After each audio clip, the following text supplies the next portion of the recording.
Hi, everyone. Welcome to our bonus session. We're going to take a couple minutes here and just wait for everyone to arrive. And I'm going to we're going to do this, this bonus session super interactive. So I'm going to bring everyone on to join me on screen. So as you get an invite to come on screen, please accept and join in on the fun so that we can have a more virtual face-to-face conversation versus you just listening to me chat. So, and while we're getting started, if you all can also type in the chat with your first name and where you're from.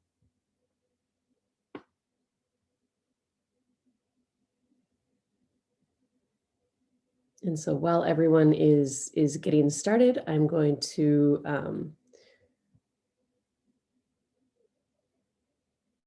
pause here.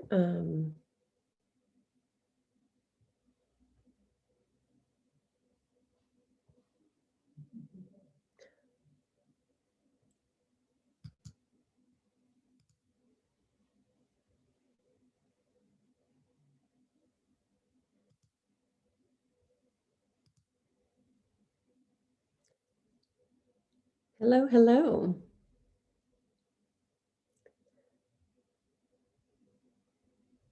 All right, we are recording and getting everyone in here as a panelist.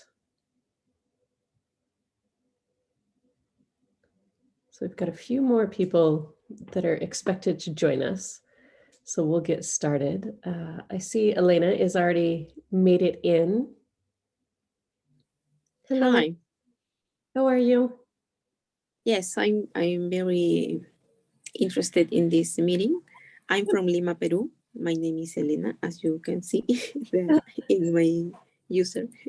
Wonderful. Thank you for the invitation.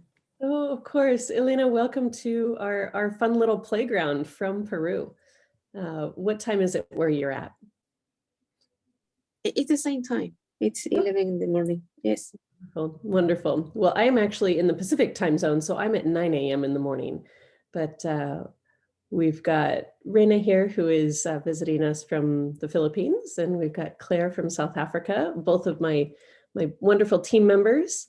And then we have several people who had registered for this webinar, and we had a few people having technical difficulties. So we'll get started here in just a minute.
All right, so we're gonna go ahead and get started. It's 5 after the hour, and everyone as they join our playground, we're gonna welcome them in, just so that we can get rolling today. I've got Patricia joining us as well. So Patricia, if you can join us on video, we are going to all be here face to face as much as we can, but wanted to kick things off with asking how did you guys like the summit? And let's just come off of mute and have a conversation. So Elena, we'll start with you. what did you think about the summit? What were your big takeaways? Well, in this case, I learned about the digitalizing of the content of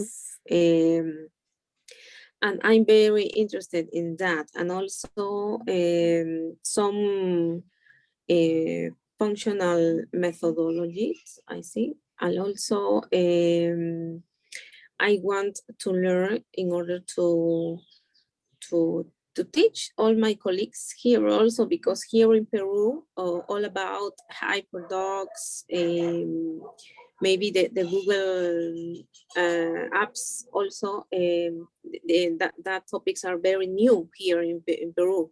But as I was following you and other experts that really inspired me to follow the technology in order to teach, in order to prepare students also, because here in Peru we have a big well, the technology is not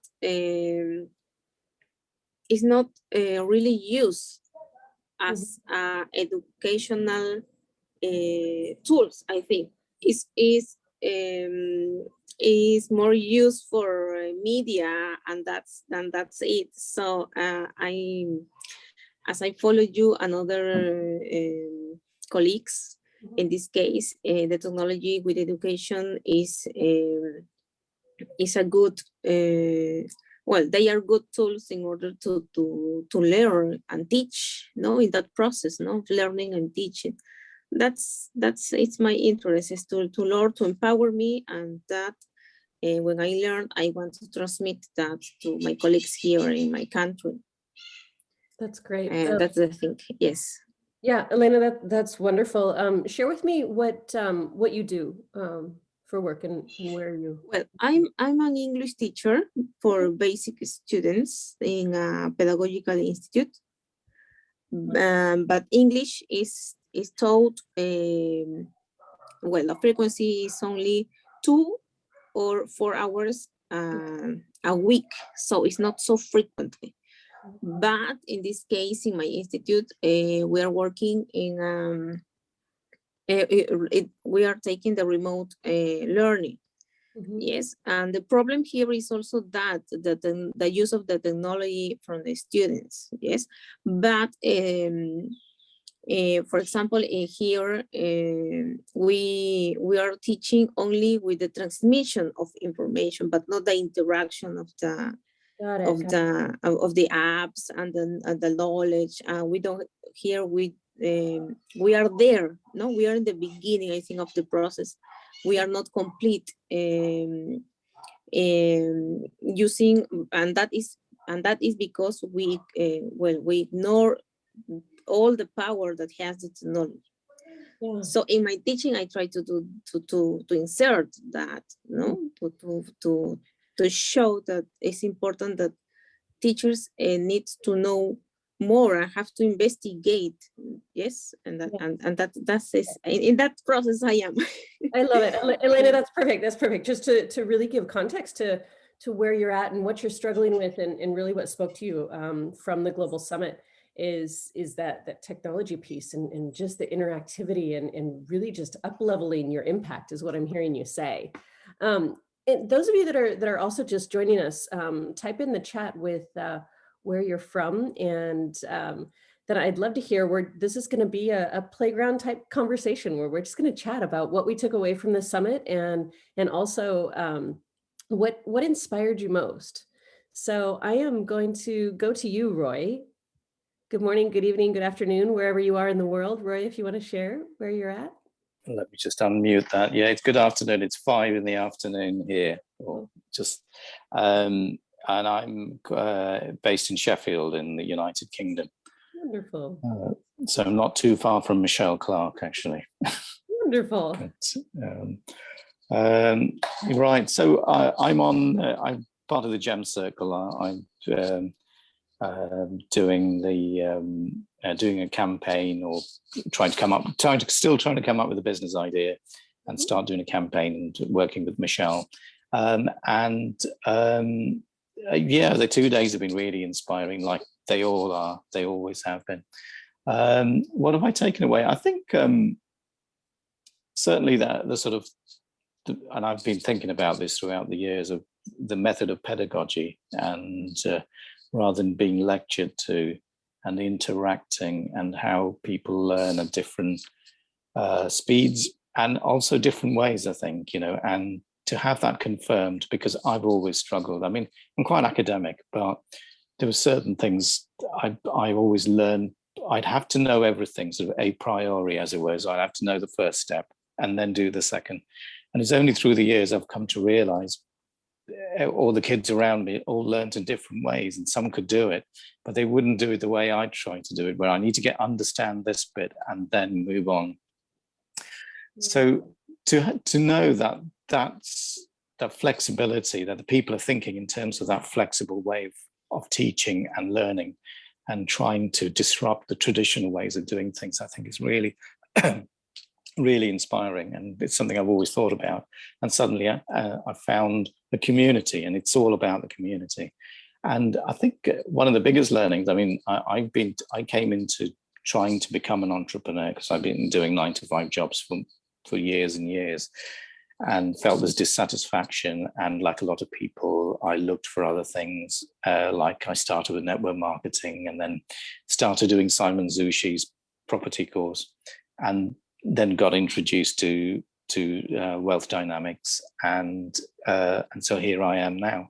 And it's about the last bit, the coaching bit, was probably the most valuable, although all the other bits were as well, like Seth Godin and I can't remember his name on the first day, and about building the team, and the way to go about doing that, creating the atmosphere, and about trust.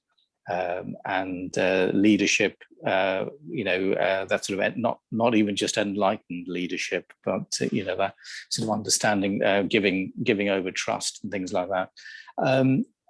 But for me, seeing that bit at the end with Roger, because it's about entrepreneurship is all about finding even better ways to leverage other people's skills. So you find a community, and you don't try and do everything yourselves. And instantly, I think we always think, right, so what do I need to do or learn in order to do something?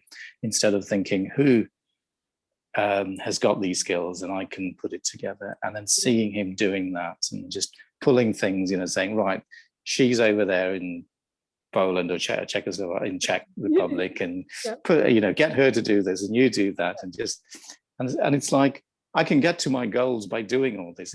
It feels a bit like cheating, or it's almost, you take the fun out of it, don't you? Right. Oh, I'm really looking forward to learning and reading all these books and spending 2 years doing it. But actually, no, in 2 minutes you could, or 20 minutes, you could get the job done.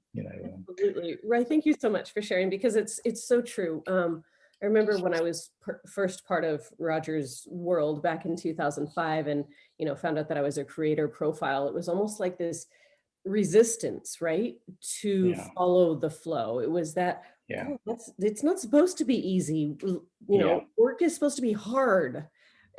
So really learning over these last 16 years to follow that flow, and to look at it through all sectors of my life. And that's really what we're doing in this community, within the community, right?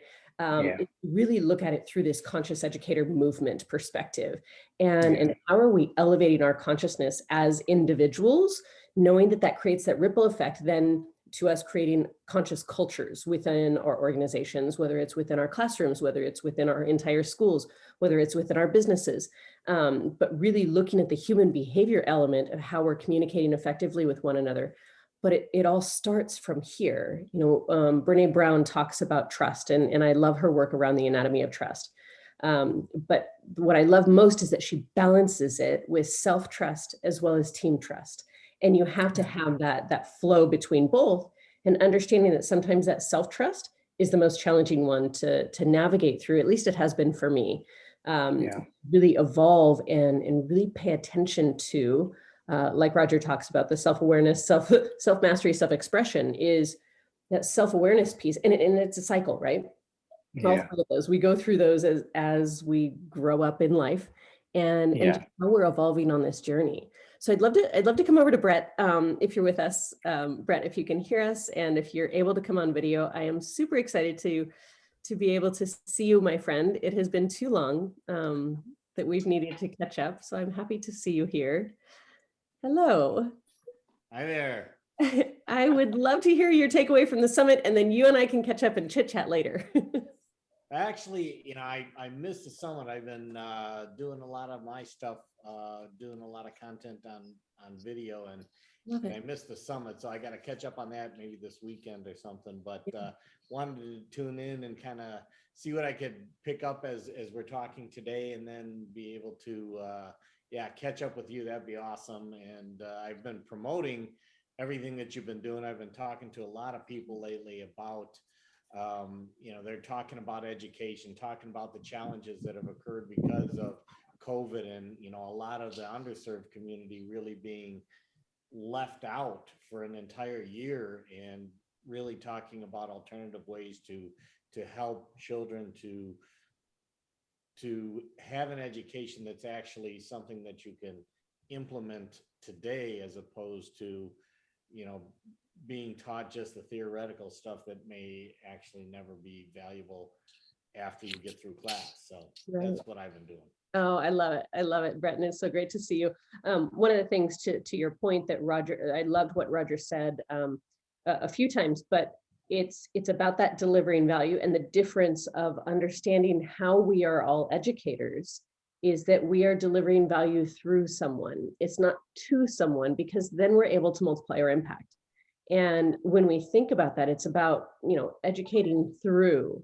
And I've been talking for years about that ripple effect, and that especially within our organizational teams, and this is true in a school or any type of business, is that you only have so much of a circle of influence. And so how you create your ripple effect, it has to happen super intentionally. And back to what I was sharing a second ago about trust, is that internal trust is that first rung of the tree per se, right? And so if we think about, not rung, but circle, you guys know what I mean, losing my words. So when we think about those circles and how we create that ripple of impact, I always talk about doing things on purpose or with intention. Within Roger's 8 questions that he talks about how you start every day to kick off your day with intention, is what are you grateful for? Who do you love? And so on and so forth. And one of them is what is your intention for the day? And to not only set it for the day, but he kicks it up a notch and asks you to then forecast your future vision, to write it as if it's already happened from, a year forward. So say that it's July 9th, possibly July 10th, for those of you that might be watching this in the future. But to understand that if we write it as July 9th, 2022, as if you already have it, what have you achieved? And it's been one of the most powerful tools that I've been able to lean into. And I remember when I first did it, I was resistant to it, because I was like, this is such a pipe dream. There's no way. I had all these inner sabotage voices going on in my head going, yeah, whatever, girlfriend, you can't do it. You can't. All of those negative Nelly voices that came from, and depending on your view on past lives and religious affiliation and all of those things, we all have different perspectives. For me, it was knowing that some of those narratives came from generational trauma. Not necessarily trauma that I experienced, but from generational trauma, and or past lives of mine that I've experienced and I've held on to. And whether they were about money, whether they were about community, whether they were about sharing my voice, I struggled for the last 5 years with this tickle in my throat that I couldn't get to go away. There's no medical reason for it whatsoever. And so the more I express myself and the more I'm using my voice in an authentic Sandi way, or it's going away. And it's paying attention to what your body's telling you as well. And so many of those layers are embedded in Roger's teachings. And yet there's so much depth of wisdom in all of his micro courses, master classes. Like there's so much in each one. And that's really the goal of this playground and this opportunity for us to connect with one another, is to go, let's kind of dig in. And what I've been told is the biggest gift that I've given a lot of people is creating those containers of brave space, and really understanding that every individual is a unique, amazing human, and we all have a gift to share, and creating those spaces for people to then ignite their inner genius. And so by creating this playground for the Conscious Educator movement, that's what this is about. This is about me helping you all see the brilliance that I see in you, and doing it in a way where we can, grow and thrive together from around the world. Because revolutionizing education, as Roger and all of the other keynotes talked about, it's going to take us thinking differently about how we do school. And to Elena's point, when we talk about how are we leveraging technology, and really making sure that we're using it to our advantage, because it's not about just some app or some website. It's how are we using it in a high-tech, high-touch way where we're still feeling connected. Because those of you that were able to hear my interview with Michelle Clark a few hours ago, I talked about creating those energetic containers for my school principals that I was coaching, to really feel that you can do that even in a virtual space. You don't necessarily have to have a physical space. Is it nice? Is it wonderful? Do we love it? Yes, I am craving in-person conference space. I'm super excited. There's one coming up in San Diego in August that I get to be at. And we get to leverage technology to be able to create that ripple effect bigger than we ever dreamed of as well. So I have Patricia and Juan here as well. If you guys want to come off of mute, Juan, if you want to go first and share where you're from, and if you were able to watch the summit, or if you're just joining in here with us as well. Hi, Patricia, great to see you. Juan, are you with us? Hi, Sandy, and a huge hi to everybody else. Well, exactly as Brett mentioned a few minutes ago, I wasn't able to see the summit while working, and trying to have, different schedules. Currently, I'm right now in Mexico, although I'm Bolivian, and I'm a school director for the past 18 years, although working in the same school environment for the past 30 years. So how did I end up joining and kind of following in terms of the summit? Anything that calls my attention in terms of education is something that, I will try to do a follow-up, but because I think there's so much, out there for us to learn. And, just listening to you guys, I figured, even though I feel really bad of not being able to go into the summit yesterday, I figured, there's something there out there that I can still, learn, I'm just coming into this workshop. So, your question is how to do schools. I guess everybody that is involved in education right now is asking. Our school is a private school in Bolivia. We have undergone, aside from the COVID, some really huge changes. Well, last year, I think we're among the first, I think we're the only country worldwide that we actually had the school year closed down. The school was shut down in the middle of our school year. Our school year runs from February all the way to November. So they shut down the school in July due to, first primarily to the fact that there's things that are, happening around, these differences between the public school system and the private school system, and, things that, the government is not being able to handle. So we've been undergoing a lot of not only stress, but, trying to take different venues and of how to make things work differently inside the school setting. So here I am. Thank you so much for just, letting us be here, even though we weren't, of course, and it was, greatly appreciated if we have that opportunity to be able to see it. I think usually sometimes summits are recorded. What called my attention is, of course, we do the Khan Academy in school, and then I had read a couple of textbooks, with Zach Godin. So those are the two things that caught my attention, so that I started, following you, and then, pretty much, just registered for the summit as well as for this deal. Here I am. I love it. I love it. Patricia, welcome. And definitely watch the recording, as Claire pointed out in the chat, that it is available. So you just go back into those emails and click on it, and definitely watch the replay.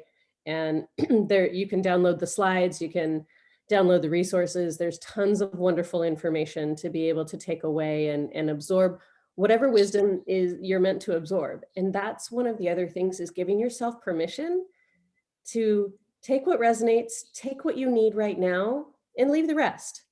You'll come back to it. Having been a part of this community for so long, there's so much, like I said, so many layers of wisdom in it, that you'll hear the right thing when you need it. So no stress about trying to absorb it all. It's a lot, and all in due time. Roger says all the time, and I truly believe in it wholeheartedly.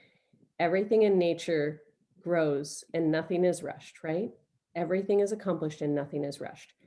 And when we surrender to that, when we understand that everything happens in due time, and that there is no rush, there is no stress, we're able to take a collective deep breath and go, okay, I'm exactly where I'm meant to be right now. And when we embody that, and when we believe in our enoughness right now, not 5 minutes from now, not 5 years from now, not when we have $1 billion, not when we have X relationship, not when, no, right now. You are enough, you are worthy, and it is perfect right now. Because all we have is this present moment. Everything else is a story we're making up in our head, whether it's a story about the past or the future. All we know is right now. Now. Even though we've all been in the same room together, we all have our own individual stories about what happened 5 minutes ago, right? And we all have our story about what's going to happen 5 minutes from now. When in reality, we don't know. We could have technology challenges. We could all have an interrupted, unfortunate say goodbye, right? Knock on wood. Let's not have that happen. And we never really know. Everything in life is unknown and uncertain. Everything in life is unknown and uncertain. And that can feel what? Scary. Scary, right? Can feel like what does that do, like on a visceral level? Like what sensations come up when you think fear, right? Yeah. Right? It can be labeled as fear, and we all label our sensations differently. So one of the first pieces of self-awareness, and I talk about this in 3 steps, right, is noticing the visceral sensation that you're having in your body. The first step in self-awareness is noticing, right? It's just going, oh, I feel something. And don't label it yet, right? Because the labels come from our beliefs, come from our past experience. So you can have a sensation where it feels like excitement, and you may label it as fear. What if you change the narrative? What if you reframed it? What if those butterflies are that you're excited about what you're delivering before you go on stage to speak, right? What if it's that, you're so bursting with so much inspiration that you want to share with others, and it's not nervous fear stage fright, right? Because it feels the same in your body. So how are we labeling it within ourselves? And then how are we actually getting curious about what's happening in order to label it appropriately? So the awareness of the visceral sensation that's happening in your body with what's going on, then getting curious with it. What does this mean? What do I need? Where does this come from? Why am I feeling this? Whatever, like just and this can happen in a nanosecond. It doesn't have to happen as long as I'm drawing it out, right? You don't have to go, hold on, I'm having a visceral sensation. Let me figure it out. You might have time to do that. But if you start like just noticing in life, just notice the next time you have a visceral sensation to something. You're hungry, right? That's a visceral sensation. Your stomach starts growling or whatever you label it as. And so again, understanding that those labels come from our past experiences. And so we get to choose them. So that's the second, is notice your visceral sensations without judgment, then get curious with them in order to choose the label and the action that you want to take that serves you. Not judged as good, bad, right, wrong, but will it work for me and what do I need, right? Because self-respect is taking care of my needs before your wants, right? That's not selfish, that's self-respect. Taking care of my needs before your wants. You want ice cream and I need to take a nap so I can refuel. I'll get you ice cream after my nap, right? But your need, you're bleeding and I want ice cream, I think I'll help you, right? I think that that's the kind compassionate human thing to do is I'm not going to go, you're bleeding and I'm going to go, over here on the playground and go have ice cream and go, ha. No, that's not how life works, right? That's not kind. That's not compassionate human. Let's not do that. That's so when we understand the difference between selfish and self-respect, it leads to that self-trust, is honoring what you need because what you need matters too. And this goes to how we're showing up in the world in order to fuel not only our businesses and our work and fill the cups of all of those that we serve, because as educators and compassionate humans within this community, it's who we are, right? Is we want to serve. Like we were born to serve and give to others. Yet so many of us do it from such a depleted state. And we feel like if we just can give more, then we'll feel better. And that leads to a temporary high, or as Tony Hsieh referred to as a rock star high, right? In his book, Delivering Happiness. So if we look at the pillars of the science of happiness and we look at that sustainable, that comprehensive, sustainable evolution of ourselves as leaders and our growth as cultures and environments, it's that sustainability piece. And it starts with us. And how are we actually fueling our own inner genius, as we talk to the kiddos about in Genius Camp? How are you fueling your genius? How are you taking care of your nutrition? How are you taking care of your movement for your body? How are you taking care of your sleep, your meditative life, your spiritual life? How are you taking care of all of those components? Not from an overwhelming, oh my gosh, you have to do all things and be good at all things all the way across the board, but from what's the next best action that you want to take in order to be more in alignment with your future vision? What's one? Don't start with 12 actions, especially from this summit that was so filled with amazing information. There's a 1,000,000,001 nuggets of action that you could take. Type it. I want you all to type in the chat, what's one, whether it's based on the summit or based on this conversation, what's one habit, behavior, belief, action, one change, one shift that you want to make? What are you committed to? Because that's what this is about, right? On the playground, we get to make commitments and promises to each other out and say it out loud, because once we say it out loud, it becomes real. So with my team this week, I'll share my example verbally while you guys are typing yours in. With my team last week, and we start every team every week with our gratitudes and our intentions for the week, personally and professionally. and really getting us into a space of, oh, okay, we're rowing together. Like we connect as whole humans, because it's not work, life, it's life. We don't show up as a robot in one place or another. We show up all connected. We get to be a whole human wherever we show up. And so one of the things that I was sharing is that I've been doing really good with exercise over the last 6 months, because for the prior year and a half, since COVID started, I was not doing good with exercise. I was doing really well with meditation. So then the last 6 months, I've been doing really good with exercise, but now my meditation has kind of slipped. And so I was like, okay, I'm going to make a commitment to myself that, 15 minutes before I exercise, I'm going to be doing my meditation. And it's not exactly what I want yet, but I've said it. And so now I'm committed because I've said it to my team. So I'm actually working on it and becoming more mindful and more aware of it. So I love it. Claire is more of that work-life balance. And Claire, I want to nudge you to reframe that in a way where it's not about either or, it's about finding that integrated balance of things that bring you joy, right? Yeah.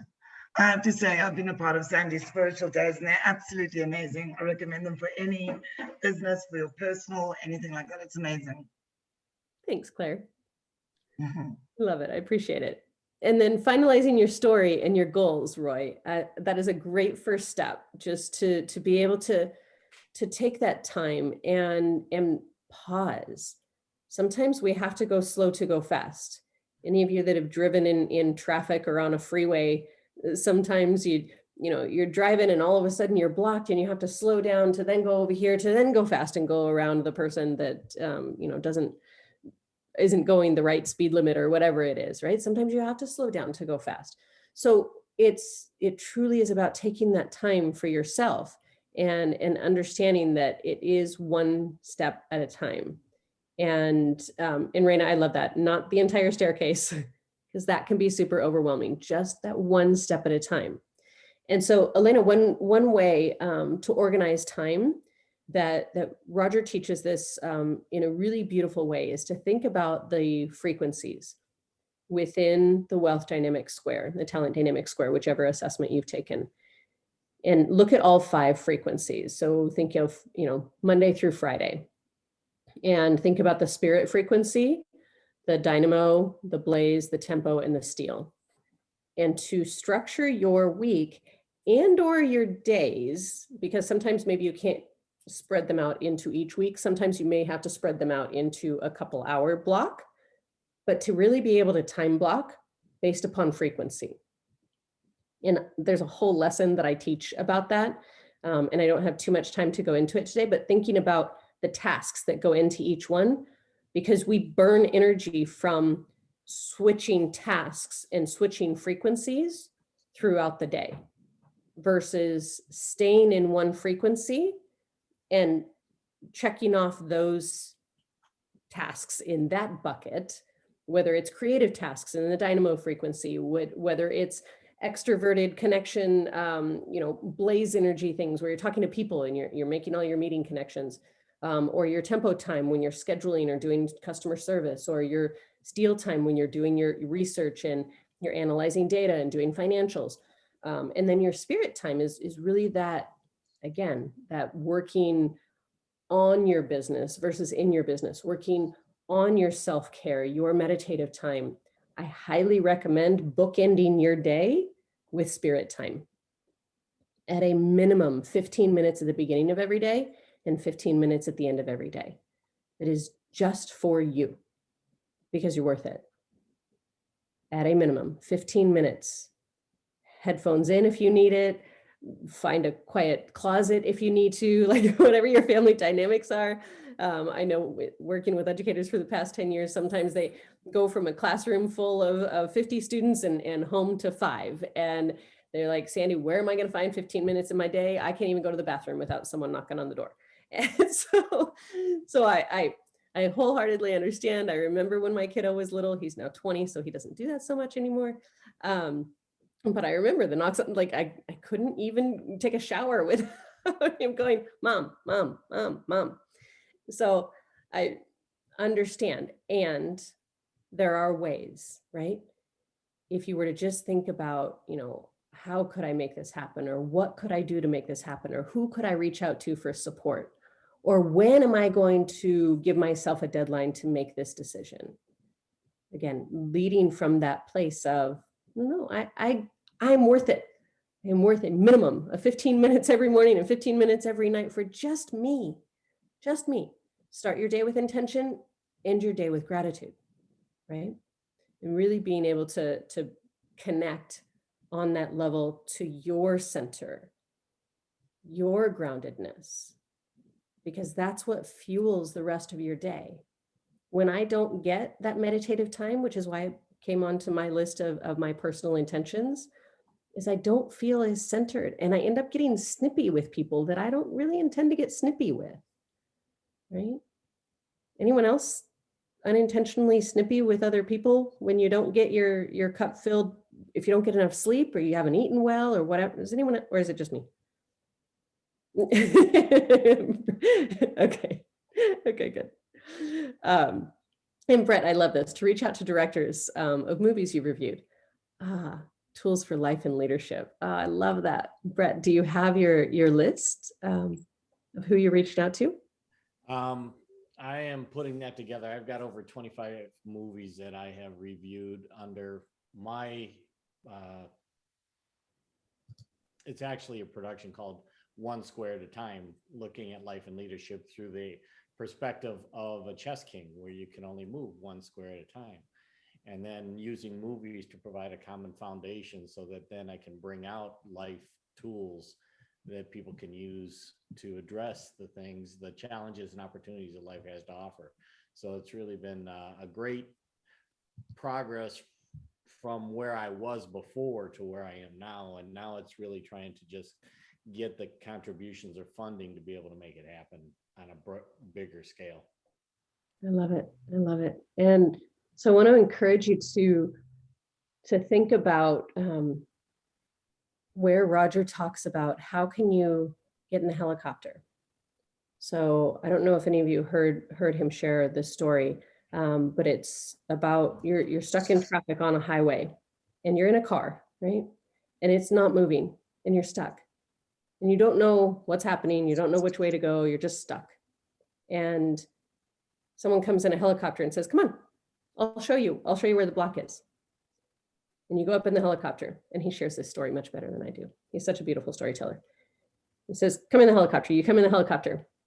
And now you're in the helicopter. You go, oh, I see it. I can just go that way.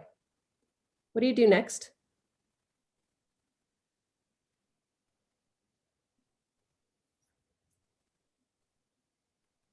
What do you do next?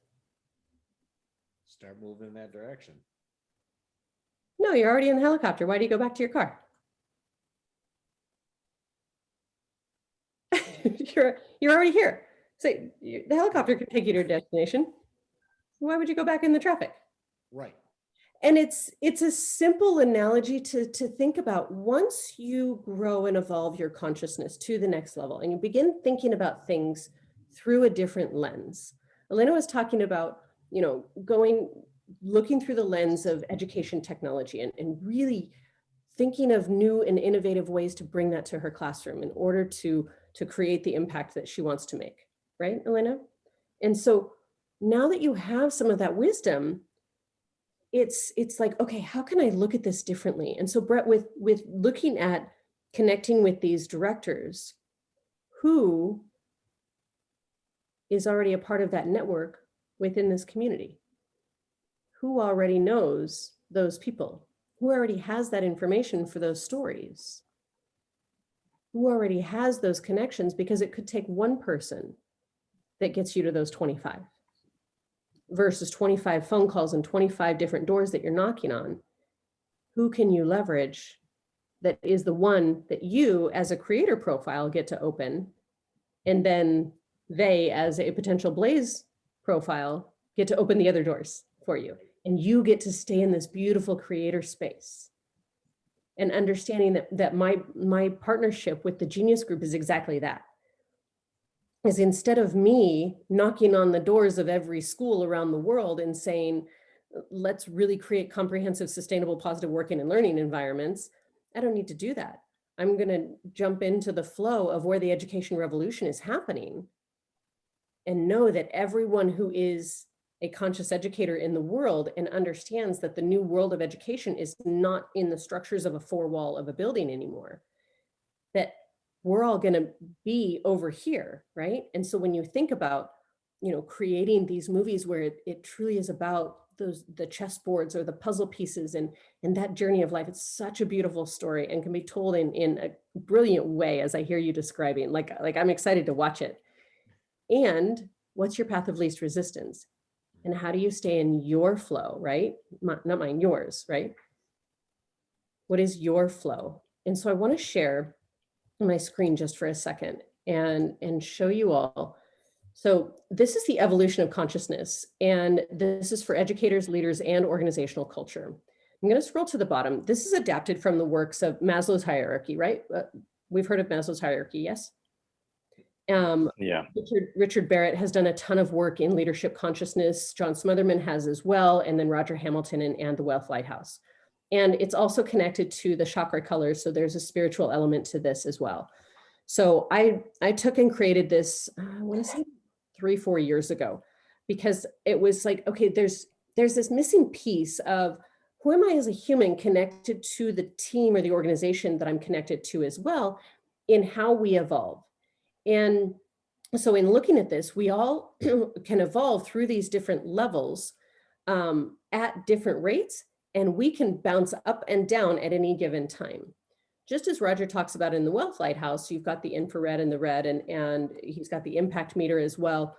So many different tools.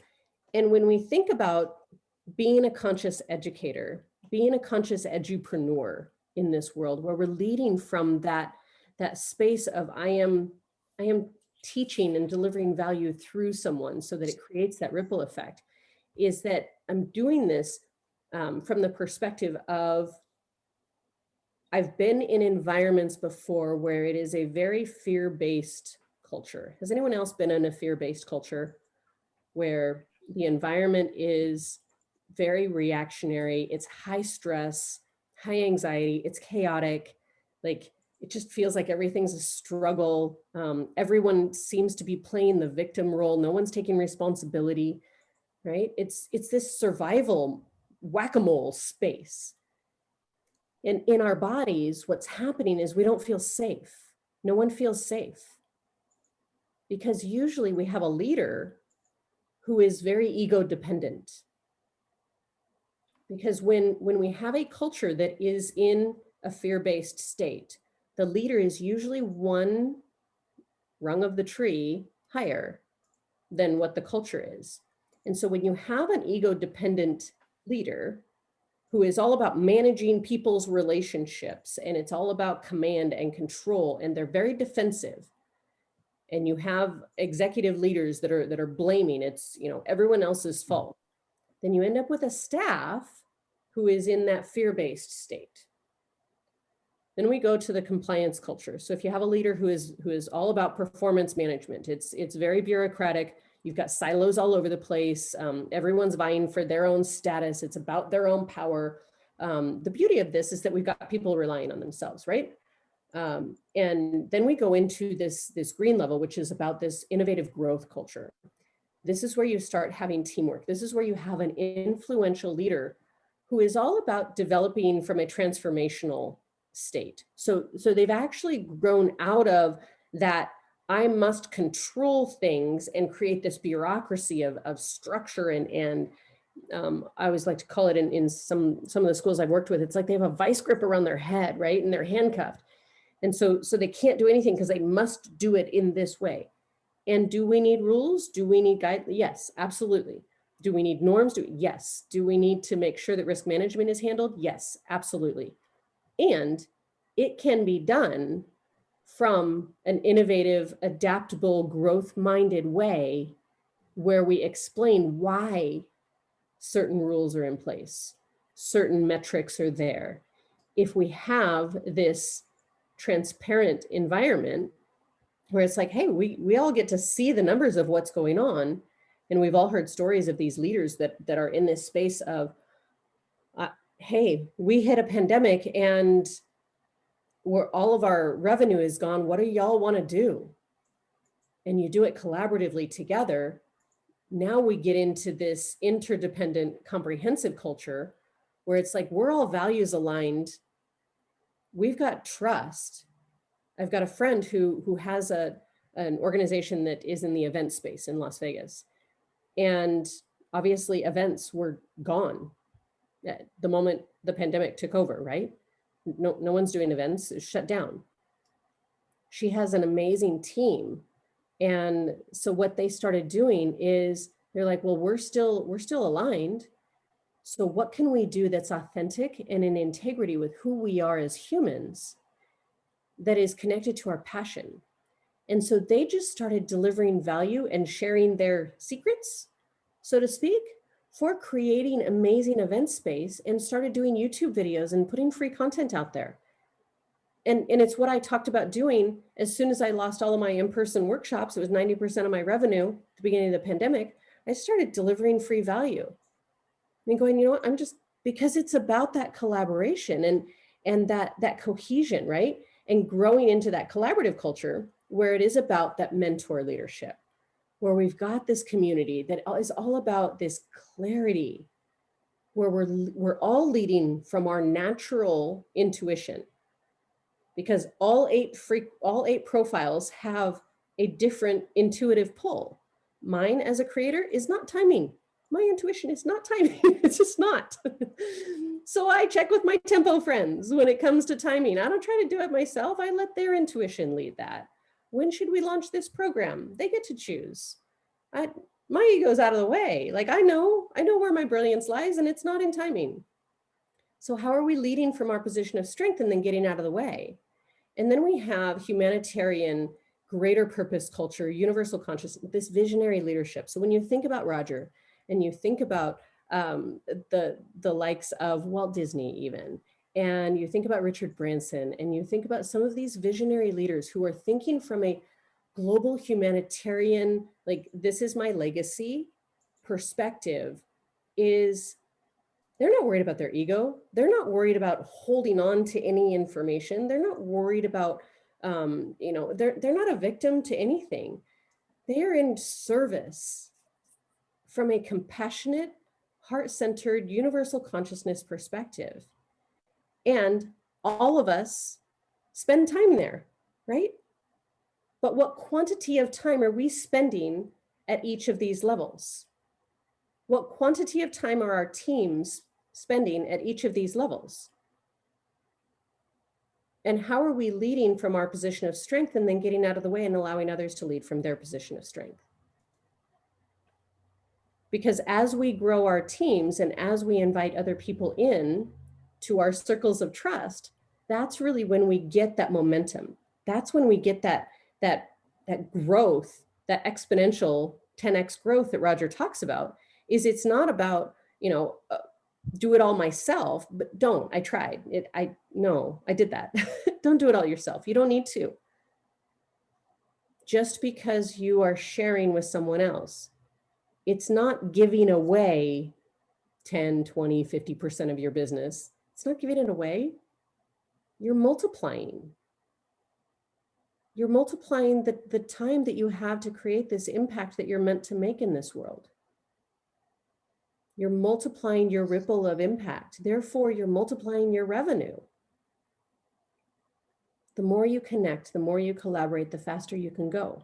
But first you have to slow down and get clear on where you're at and where you're going. And then take your first step, right? So I'm going to stop the share. And I want to hear from each of you in the chat, because we only have 5 minutes left together. I want you to type in the chat. What did you hear? What are you taking away from seeing the levels of consciousness? What spoke to you? What was the nugget that you're like, yep, that's what I'm taking. Get out of your own way. We all get in our own way. You're not alone. We all do it. And we all have moments where we get triggered and get slammed back down into the fear-based state. It's okay. It happens. my son has a way of knowing how to push my buttons to get me there. And yet the more I do this work, the faster I'm able to come back up, right? To live in alignment with my values, in my interdependent flow. And determination. Elena, I love it. Yes, Elena, go ahead. Yes. Can you hear me? Perfectly. Yes. Oh, okay.